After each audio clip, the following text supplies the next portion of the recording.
Welcome aboard Just Jets with your captain, Matt O'Leary. Buckle up and enjoy the ride.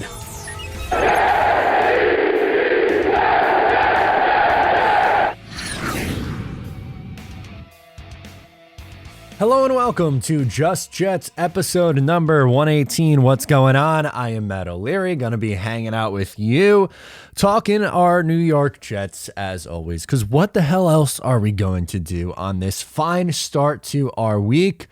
So a couple things. We're going to get into Zach Wilson being listed as a dark horse candidate for something that I like a lot and something that I really hope turns out to be true. That'd make for a fun season. We're going to get into your voicemails as well. But before all of that, we got to talk about our sponsors of this show. Oh, we have some good news from Manscaped. Sweaty sack summer is approaching, and it's time for you to prioritize the comfort of your crotch.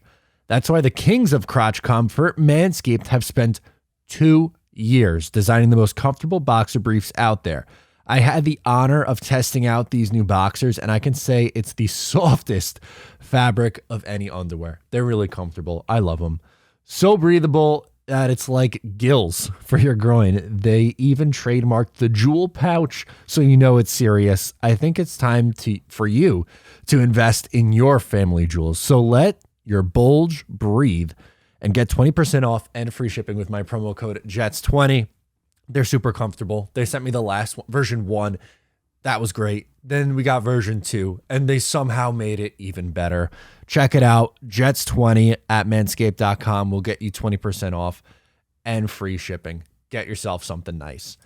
So let's hop into today's episode where we are talking about Zach Wilson being listed as a dark horse candidate to lead the league in passing touchdowns. Bleacher Report put out an article, and it was like dark horse candidates for each statistical offensive category. And I'm like, okay, let me go through and read this. And the first one for passing touchdowns is Zachary Capono Wilson, listed as the dark horse for that. So they go on and they talk about the Garrett Wilson edition. They talk about the backfield of Breece and Michael Carter in the backfield. Obviously, they're both going to, they're both going to be active in the passing game and potentially make life a little bit easier. We would have to see a drastic change because he had 9 passing touchdowns last year. And obviously, like, you have to look at the full context, which I've said numerous times when talking about his stats from last year. It's not fair to just box score watch him and just say, yeah, he was bad, and not look at what else was around him. That's not exactly fair. And we did see improvement down the stretch here. But, man, going from 9 to leading the league in touchdown passes, could it happen? So last year, Brady led the league in touchdown passes with 43.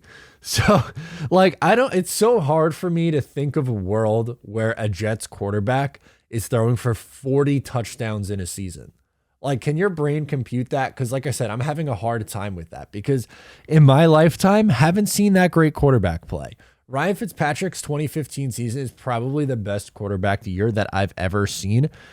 And he's the only one in Jets history to go over 30 touchdown passes in a season. 30. Only one time in their history have they had someone with 30. In their entire history, they only have 5 seasons where they have someone with 26 or more passing touchdowns. So like 43 would, or 40 plus and leading the league would be phenomenal.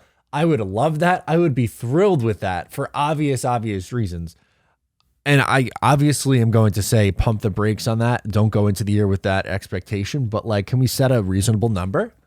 Like, how about 24? I like that number. 24 passing touchdowns this year.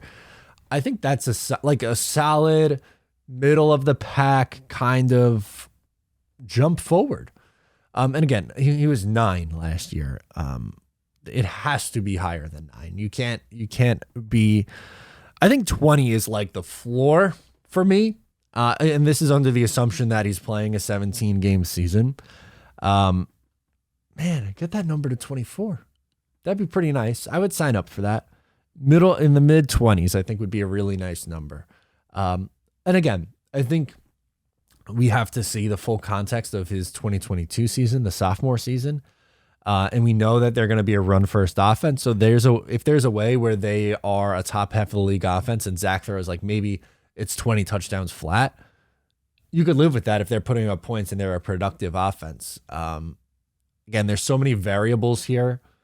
I would be surprised if he, very, very, very surprised if he led the league in passing touchdowns. And I'm a Zach Wilson believer. I like Zach. I wanted him coming out of college last year.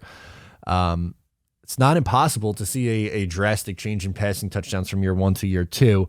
Going back to that 2018 class, which Jet fans know well from Sam Darnold, Lamar had 6 passing touchdowns in only 7 games, by the way, but 6 in 7 games in his rookie year. And then that jumped up to 36 in his sophomore year.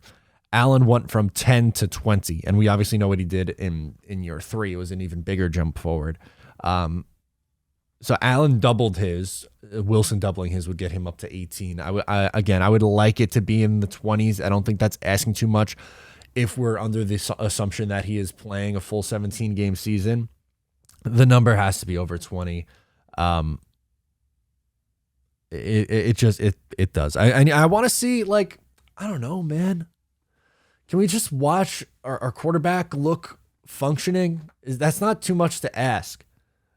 Obviously, every single Jets fan in the world would sign up for Wilson leading the league. But I think also every Jets fan in the world would sign up for, like, I don't know, 3,900 yards and 24 touchdowns, which is probably like historic Jets season, which is crazy to say that, but it is. They've only had one 4,000-yard passer in their entire history, and it came in the 60s when nobody was throwing for 4,000 yards. It doesn't make any sense. Now everybody's left and right is throwing for 4K yards a year. You got guys throwing for 5,000 yards, and the Jets can't even sniff it. Weird. It's very weird. But I think Zach breaks this streak. I'm a believer in Zach Wilson, and I think this is a topic that we've talked about ad nauseum over the last 2 weeks, but Joe Douglas has done a good job putting pieces around Zach for him to be successful. Whether it's the improved offensive line, obviously you bring in a Pro Bowl caliber guard in Laken Tomlinson. You draft a wide receiver 10th overall. You have Elijah Moore coming back who you feel pretty good about. You added Breece Hall in the second round who is going to really help in the run game and the pass game, obviously. Michael Carter as a running back is both useful as a runner and as a pass catcher. And the tight ends. Holy smokes, we haven't even talked about the tight ends yet. You have three legitimate tight ends after they had a tight end room of 0 last year. Ryan Griffin, the corpse of Tyler Kroft, Daniel Brown. Now, this year, it's going to be completely different. You took Jeremy Ruckert, who he might not even get on the field that much in his rookie year because of who's in front of him, but Tyler Conklin after that. You brought in CJ Uzama, who's going to be a veteran leader and who's still productive too. I'm excited to watch this offense. And obviously here, I can't predict that Zach is going to lead the league in quarterbacks. In passing touchdowns. I can't do it. I would love it, but I can't do it. Give me over 20. Please give me over 20 passing touchdowns. We'll sign up for that. Every single Jet fan would. The bar is so low. The bar is so low because we've seen such garbage for years and years and years. A marginal step forward for Zach with this roster, I think you're going to see some pretty good numbers. Again, is it going to be eye-popping where every single team around the league is going to be talking about, oh my God, Zach Wilson's was amazing this year? I'm going to say probably not, but I think when he gets through the 17 games, we're looking at a stat line and you're like, we're pretty satisfied with that in a second year. And he showed more than enough signs that he is the guy going forward. So that's my expectation. But pretty cool to see Bleacher Report showing some love for Zach Wilson. I am very much so here for that. So without further ado, let's hop into these voicemails. All right, first up, we got Tyreek from Staten Island. Let's do it, man. Hey, how you doing, man? O'Larry. I called you a couple times. Maybe it's the 4th, 5th time. It's me, Tyreek, calling out of Staten Island, from uptown. Like I said, I see your videos, I see your blogs and stuff like that. Thank you. And I'm really, like I said, I just want to be happy this year. Hopefully, every year I'm always being disappointed, but I like the draft, but I didn't. I really felt we could have drafted a safety, another corner, another wide receiver. Even though we got some free agencies that came out, and when free agency came out, I mean maybe not two tight ends, but I wish we would have put more other weapons around Zach. But we got some guys now. Hopefully they can make the team and everything like that. And I like DJ Reed, but I wish we would have got another corner to teach, Sauce, to help out and mentor him. Besides Echo, I don't really trust Echoes and Carter and Hall. I mean, Hall did his thing, but no, I ain't say we need some touchdown. We need the sacks. We need guys to step up. Hopefully you can put that out or whatever the case may be. My opinion is that we would have got another corner, another veteran receiver, or the guy, Fuller that came from Miami, but he used to play for the Houston Texans with Deshaun Watson, the wide receiver. All the help that we can get. We need to score points to stay on the field. We have a tough schedule. And I'm tired of hearing so much I know Zach Wilson is getting bulked up. He's doing his thing. Still want to Trevor Lawrence, though, but it's all good. But I feel that Zach Wilson is going to produce, hopefully, throw the ball, has more than 9 touchdowns. And I just want us to stretch the field, throw the ball, score points since the 80s, since Ken O'Brien, We need to score points and stay on the field, get INTs, because it's going to be tough playing against New England, again, Buffalo and Miami and Tyreek Hill. Sauce, we don't want all the pressure just on one corner. We need other corners to step up. That's why I wish you would have signed Steven Nelson at the time and Richard Sherman and to help out in the secondary because, when you have and I thought it was going out to the Kyle Hamilton guy. I don't know how you felt about him, but to me, great. in my eyes, I felt we should have got another a rookie safety amount of Miss Jamal Adams. I wish he would have stuck around, things like that. But the trade was good, I guess, and the draft. But I'm just kind of hoping that we can do something. But I wish we could sign another corner, a veteran, and let Echoes and them just be on the sideline, maybe play the slot. But I feel Sauce, he's going to do his thing. He's a rookie. You know what I mean? We don't want to put everything on a rookie. You can only stick one wide receiver. You can't stick two or three of them. Well, we still need other guys to step up and everything and make plays on the field if we're going to win football games. Well, have a good day. May God bless you. Thank you. Appreciate the call in. Thanks for checking in as always. A couple things here. I'm with you with I understand being frustrated through the draft when they didn't take a safety or a linebacker. I was kind of in that boat, but at the same time, especially with the last pick, I guess, but at the same time, I think they did so much to put pieces around Zach to make his life easier that it's going to be very difficult to get me complaining about that draft class. With adding a veteran now, I think I'd be pretty surprised if they did that. DJ Reed's going to start on the outside. I know a lot of people have mentioned that he played in the slot, but he is better on the outside than he is in the slot. So I don't think it makes sense to move him there, especially when Michael Carter II I thought was pretty good in the slot last year.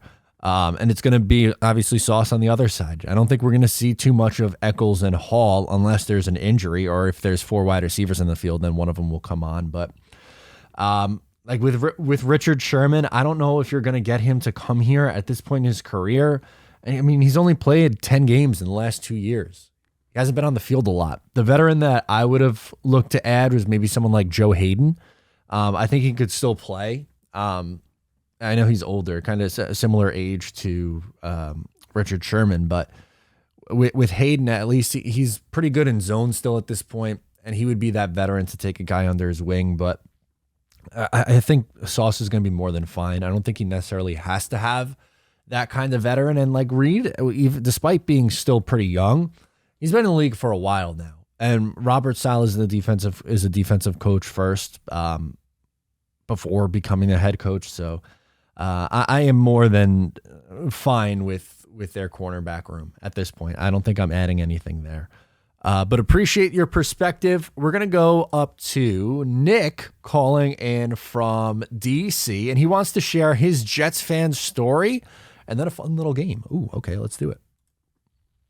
Hey, Matt, it's Nick from DC. So I wanted to also hop on that trend of how I became a Jets fan. So I'm actually originally from Atlanta, Georgia. Go Braves. I know you're a Mets fan. But my grandfather was a huge Jets fan, like even when They were the Titans, like way back in the Oh, day. there you He's go. always been a Jets fan his whole life. And so ever since I was a kid, I was donning Jets gear and have been cursed ever since. But that's how I became a Jets fan. Die hard. It's my favorite team, even though I love the Braves. It's my diehard team. So yeah. And then the question I have for you, so I want to play a quick little game. It's kind of a riff off of Start Bench Cut, and it'll be with our 3 first-round picks, and it'll be a game called Hall of Fame, Jack, or Bust. Ooh. Obviously, I hope all 3 of these guys are Hall of Fame, but if you had to pick, one's a Hall of Fame, one's just a guy, Jag, and one's a bust, who do you think is fitting in each category? Awesome. Thanks, man. Go Jets. Man, this is hard. By the way, I'd be surprised if one of these guys turns out to be like flat bust. I think maybe you get just a guy. But okay, I'll go. Sauce for Hall of Fame makes the most sense. I would rather the pass rusher or the wide receiver be the Hall of Famer, like if I had my choice, but just base talent level, my guess would be that Sauce would be the Hall of Famer in this group. Just a guy, I would go Garrett Wilson and bust Jermaine Johnson. I don't think I want to be perfectly clear here. I don't think Jermaine Johnson is going to bust. But if I'm have to choose between those 3, and those are the only options, and only one can go into each, that would be my guess. Like if you told me like we flash forward 25 years from now, and we didn't get you just pick me up and move me forward, and you go, okay, of that 2022 draft class, you have someone who was a Hall of Famer, someone who busted, and someone who was just a guy, like okay player. That would have been my guess. I think, by the way, Hall of Fame expectations on Sauce Gardner, I think is extreme. Obviously, I hope all these guys are Hall of Famers. So I want to be somewhere in the middle here with my expectations / predictions on these guys. Like I said, I don't think any of these 3 will be busts. But to be like, oh my God, they're going to be generational talents that are Hall of Famers, I don't know if I'm ready to go that far either, but I can't wait to see them on the field. I really can't. Let's keep these games rolling here, and we're going to do Jay calling in, and he's got a little bit of a guessing game for me. All right, let's do it. Hey, Matt, this is Jay from Maryland. I'm sorry about the first call. I kind of got stuck there for a minute, so I'm going to retry. I was just calling in because I wanted to play sort of a guessing game with you. I have 3 questions, and I wanted to see what you think happens in each scenario that I'm about to say to you. So, first one, who do you think gets their first NFL milestone between our later round picks in Jeremy Ruckert and Michael Clemens? Do you think Jeremy Ruckert will get his first career touchdown, or do you think Michael Clemens will get his first career sack? Which one do you think happens first? For me, I'm going to choose Michael Clemens. Okay. Next question is, last year we had 4 total Rookie of the Week awards come from our 2021 draft class. Of course, 3 going to Zach Wilson and 1 going to Brandon Echols. How many Rookie of the Week awards do you think we can get this season? For me, I'm going to say 5. I have 2 going to Breece Hall, 1 going to Garrett Wilson, and 2 going to Sauce Gardner. And the last question, speaking of Sauce, we all know he hasn't given up a single touchdown in his entire collegiate career, but another streak that we have going on with one of our rookies is that Breece Hall has 24 straight games where he has scored a touchdown. So my question to you is, whose streak do you think gets broken first? Do you think Sauce lets up a touchdown or Breece Hall goes a game without scoring a touchdown first? For me, I'm going to say Breece Hall. And I know there's been a sort of a theme as to how out-of-state Jets fans became Jets fans. Let me hear it. And I kind of wanted to continue that as well. Let's do it. So me being from Maryland and, I know other guys have had pretty awesome stories where their family knows LT, and one guy, he wanted to follow a Hispanic quarterback, so he became a Mark Sanchez and a Jets fan. My story isn't as awesome. It's actually kind of unfortunate, if I'm being honest. Okay.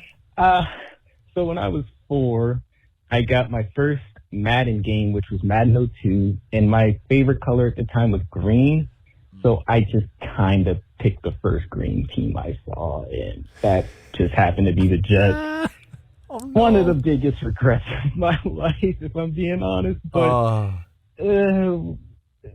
I just have to live with it, sadly. But hopefully that changes this year. Stay awesome, Matt. Let me know what you think of the questions, and keep up all the good work. Thank you. I appreciate that. That's funny. Oh, if only you saw Green Bay first. Oh, man. I mean, not that Green Bay's, well, they have a championship, at least in that sense, that time, but still seeing Favre and Rodgers Favre in his prime and Rodgers his entire career would have been pretty freaking epic.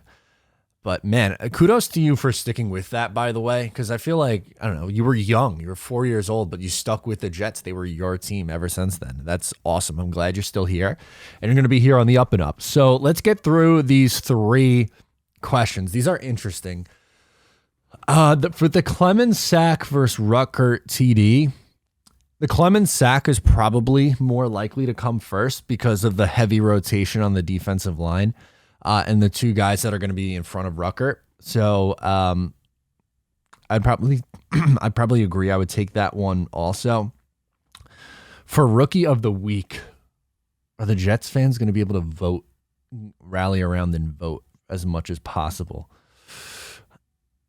I'll say 4. I'll say 2 Breece Hall. I'll say 1 Sauce and 1 Garrett Wilson.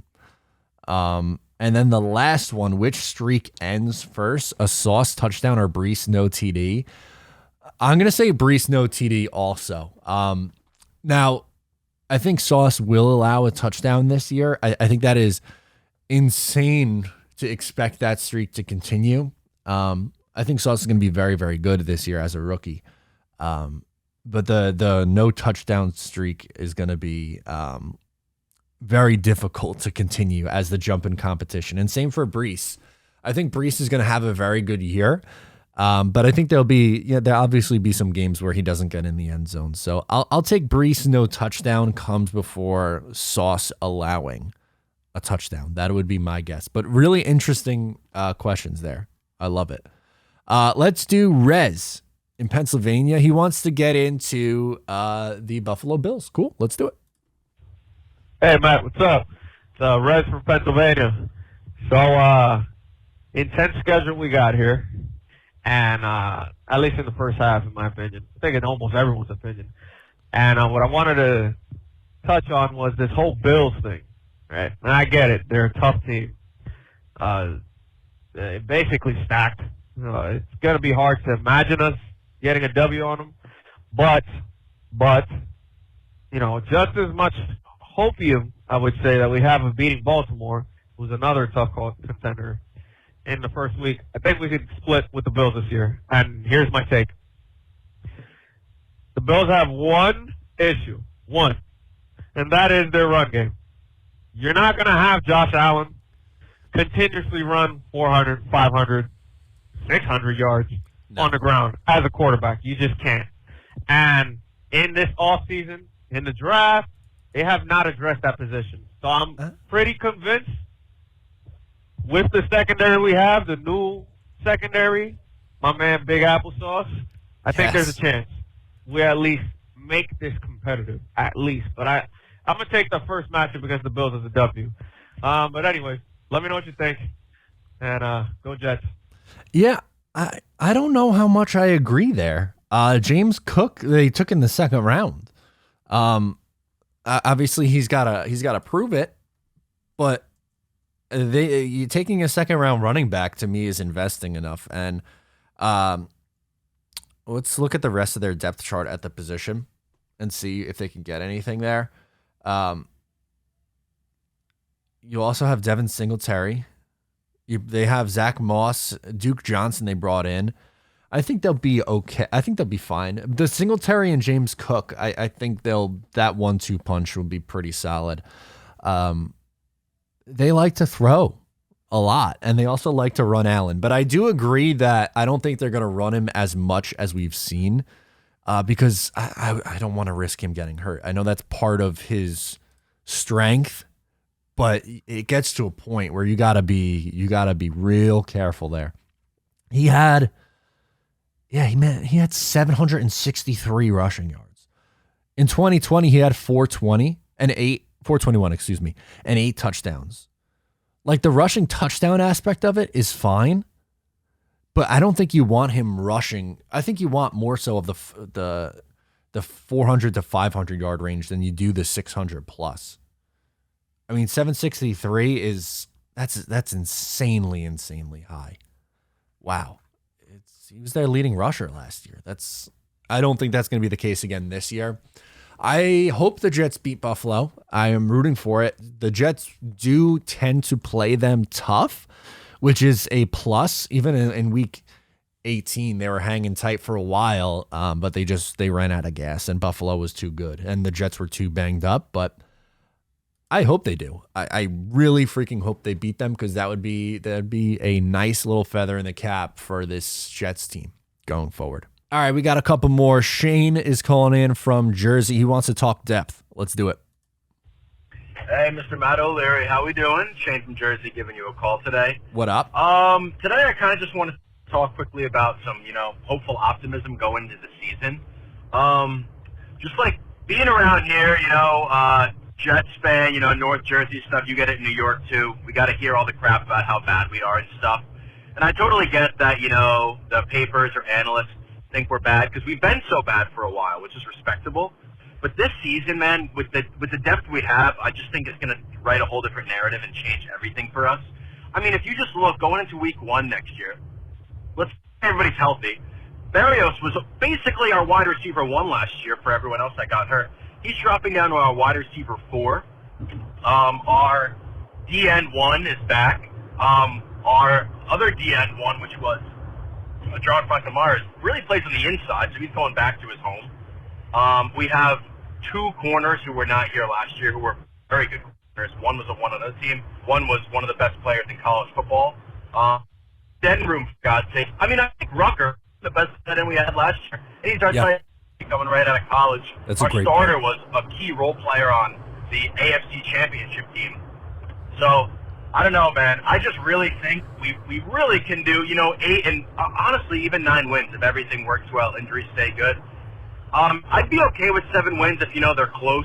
We just can't be getting blown out anymore. That's the thing that really makes us look bad. The blowout losses, the letting up 400-yard games on defense, that's absolutely pathetic. And then my one thing I wanted to bring up is week 1 against the Ravens.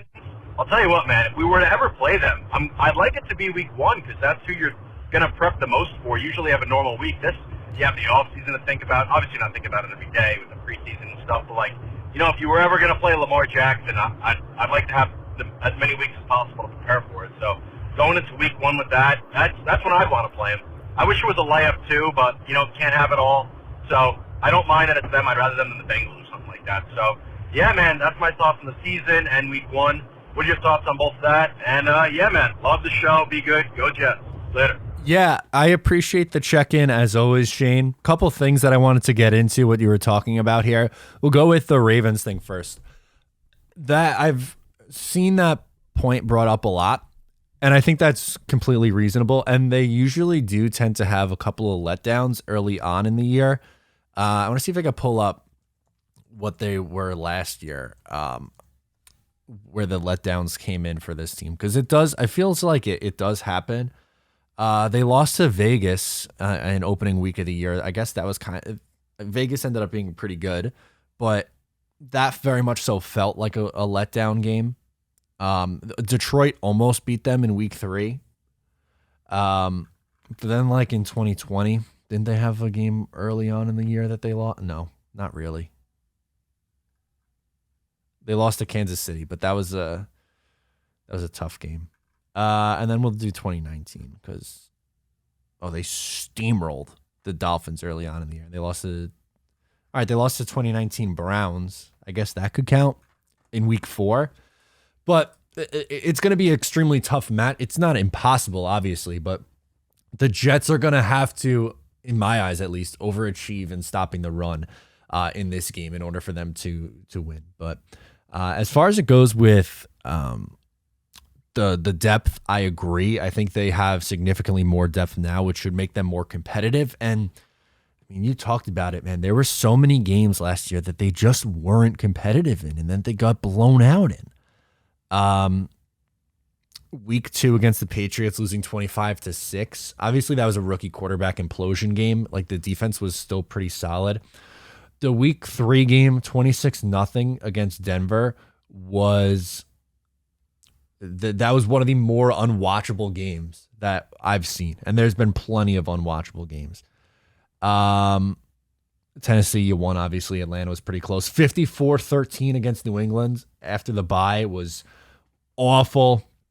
Indianapolis, 45-30. That game was the Jets scored a couple of garbage time touchdowns, but they let up how much yards did they allow? 532 yards of total offense in that game. 45-17 to Buffalo. Eagles, you kind of hung around with 33-18, but that ended up being more than a 10-point loss. Saints 30-9. Offense didn't do anything that game. Miami, you lost by 7. Jacksonville, you beat. Tampa, you lost, but that was a close one. And then Buffalo, 27-10. You kind of hung around a little bit, but still, that's a 17-point loss. But, man, there was a stretch there earlier on in the year. 25-6, 26-0, 54-13, 45-30, 45-17. Man, just stop giving up 40 points every week. God, that run was some of the worst defense I've ever seen. 54-31, 45-45. It's awful. And I know there was injuries and stuff, but you cannot let that happen this year. That can't happen in 2022. I know the Jets are going to lose some games here, but can it not be by like 30 points?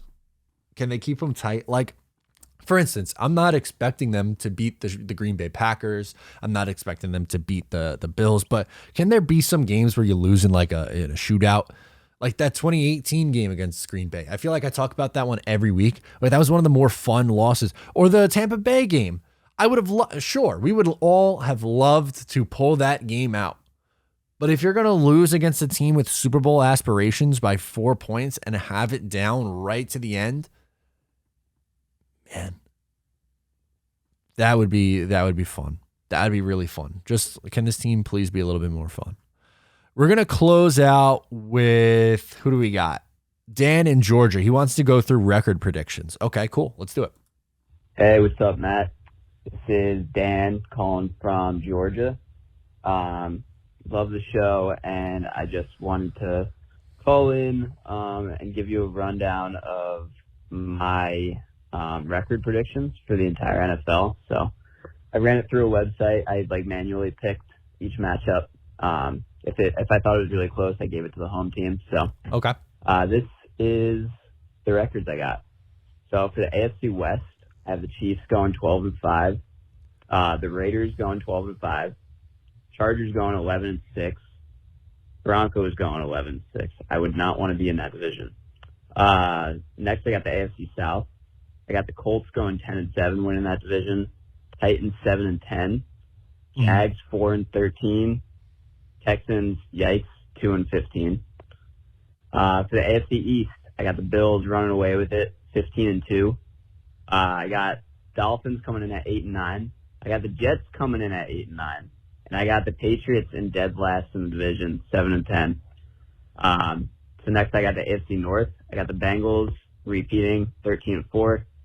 Ravens 10-7. Browns 9-8. Pittsburgh 7-8. And for the NFC West, I got the Rams going 12-5. Cardinals 11-6. Niners 9-8. Seahawks 5-12. Okay. The NFC South, I got the Bucks going 11-6. Saints 5-12. Panthers 5-12, Falcons 4-13. Wow, that division stinks. For NFC North, I got Packers 10-7, Vikings 7-10, Bears 5-12, Lions 5-12, and then the NFC least, I got Eagles going 10-7, Dallas 9-8, Washington 9-8, and Giants 8-9. So those are my picks. Okay. Let me know what you think, and as always, go Jets. Yeah, there's some interesting ones in there. I'm not as high on the Raiders as you are, which is fine, obviously. I think that was really my one complaint. I'm a little bit higher on Dallas also. I think they win that division. I was surprised with the Packers' schedule. I think they will win more games. I also think the Saints will win more games. I'm more down on the Cardinals. I think they take a little bit of I think they're definitely a regression candidate. I agree. I think the Colts win the South. I'm trying to think if there was anything else that jumped out to me. No, the rest seem pretty. I think you're higher on the Giants than I am. But other than that, I think that's pretty close. And I think you can make a case for all those things happening. At that point, it's just really personal preference. But I'm interested now. I want to run through that simulator and see what I come up with. So thank you so much for tuning in today. This has been another episode of Just Jets. Once again, I'm Matt O'Leary, and I'll talk to you next time.